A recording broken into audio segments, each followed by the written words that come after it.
বাংলাদেশ দণ্ডবিধির ৩০২ ধারায় দোষী সাব্যস্ত করিয়া আসামিকে আমৃত্যু ফাঁসিতে ঝুলানোর হুকুম করিলাম।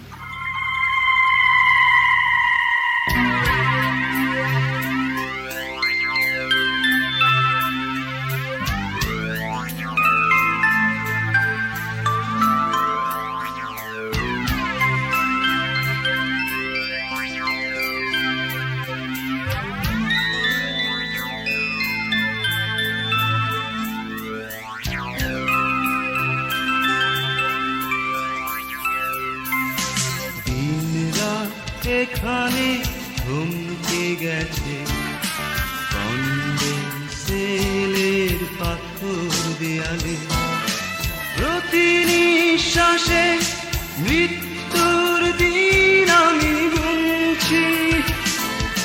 শোনো,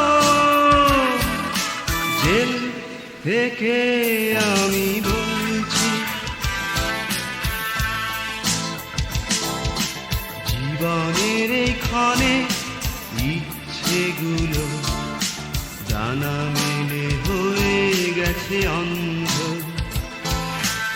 অবুঝ মনটা শুধু চায় যে নিতে তোমার চুলে মৃদু গন্ধ, তোমার মুখখানি বুকে ধরে জীবন মৃত্যু মাঝে দুলছি। শোনো, জেল থেকে আমি